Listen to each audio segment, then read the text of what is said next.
15 വർഷങ്ങൾക്ക് ശേഷം ഇന്ത്യയിൽ സെൻസസ് ആരംഭിച്ചിരിക്കുകയാണ്. അതും ഡിജിറ്റൽ രീതിയിൽ.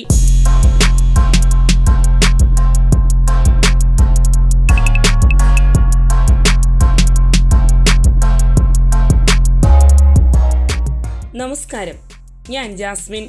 രാജ്യത്തിന്റെ ജനസംഖ്യയും സാമൂഹ്യ സാമ്പത്തിക സാഹചര്യങ്ങളും കൃത്യമായി വിലയിരുത്തുന്നതിനായുള്ള സെൻസസ് ആരംഭിച്ചിരിക്കുകയാണ്.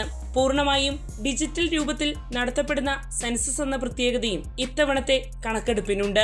ഇന്ത്യയുടെ ചരിത്രത്തിൽ ആദ്യമായാണ് നൂതന സാങ്കേതിക വിദ്യ ആധാരമാക്കിയ സമഗ്ര ഡിജിറ്റൽ സർവേ നടത്തപ്പെടുന്നത്. പതിവായി പേപ്പർ ഫോമുകൾ ഉപയോഗിച്ച് നടത്തിയിരുന്ന ജനസംഖ്യാ സർവേ ഇനി മൊബൈൽ ആപ്പുകളും ഓൺലൈൻ സംവിധാനങ്ങളും ഉപയോഗിച്ചാകും നടത്തപ്പെടുക. കോവിഡ് മഹാമാരിയെ തുടർന്ന് നീണ്ടുപോയ സെൻസസ് ഏകദേശം 15 വർഷത്തെ ഇടവേളയ്ക്ക് ശേഷമാണ് വീണ്ടും ആരംഭിക്കുന്നത്.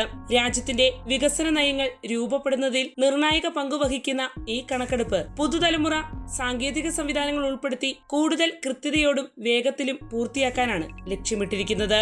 2 ഘട്ടങ്ങളിലായി നടത്തപ്പെടുന്ന ഈ കണക്കെടുപ്പ് ലോകത്തിലെ ഏറ്റവും വലിയ സംരംഭങ്ങളിൽ ഒന്നായാണ് വിശേഷിപ്പിക്കപ്പെടുന്നത്.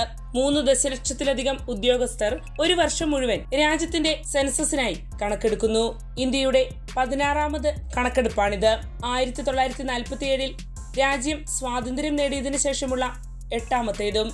ഐക്യരാഷ്ട്ര ജനസംഖ്യാ ഫണ്ടിന്റെ കണക്കുകൾ പ്രകാരം 2023 140 കോടിയിലധികം ജനസംഖ്യയുള്ള ഇന്ത്യ ലോകത്തിൽ ജനസംഖ്യയുടെ കാര്യത്തിൽ 1ാം സ്ഥാനത്താണ്.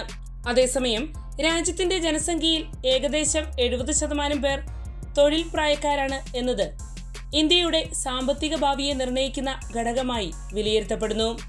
ഏറ്റവും ഒടുവിലായി രാജ്യത്ത് സെൻസസ് നടന്നത് 2011 2021 നടത്തേണ്ടിയിരുന്ന കണക്കെടുപ്പ് കോവിഡ് മഹാമാരിയും തുടർന്നുണ്ടായ ഭരണപരവും തിരഞ്ഞെടുപ്പ് സംബന്ധവുമായ കാരണങ്ങളും കാരണം നീണ്ടുപോവുകയായിരുന്നു.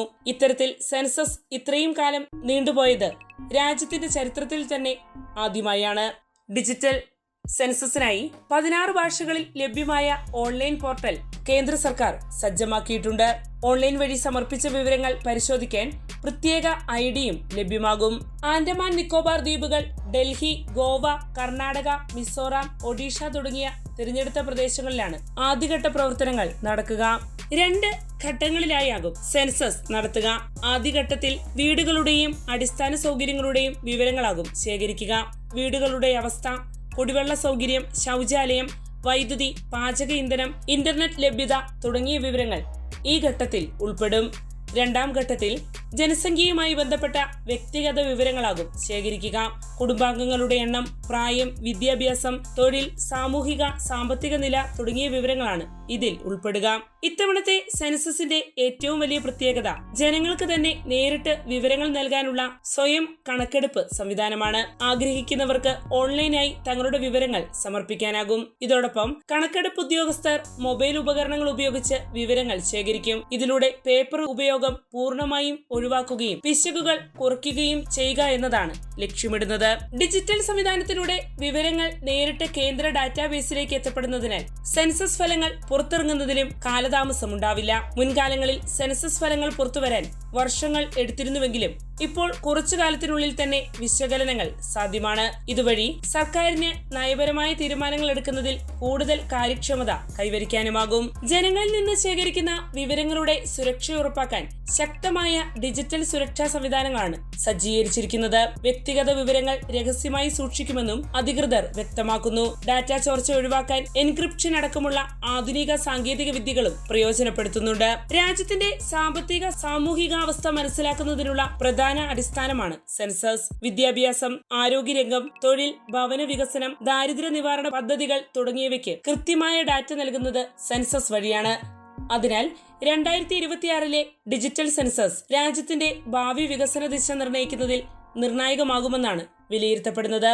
പാരമ്പര്യ രീതികളിൽ നിന്ന് സാങ്കേതിക വിദ്യയിലേക്കുള്ള വലിയ മാറ്റമാണ് ഇത്തവണത്തെ സെൻസസ്.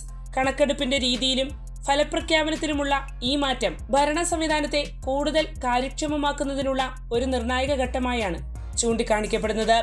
രാജ്യത്തിന്റെ ഓരോ പൗരന്റെയും വിവരങ്ങൾ കൂടുതൽ കൃത്യമായി രേഖപ്പെടുത്താനുള്ള ഈ നീക്കം ഭാവിയിലെ നയനിർണയങ്ങൾക്ക് ശക്തമായ അടിത്തറയായി തീരുമെന്നത് തീർച്ചയാണ്.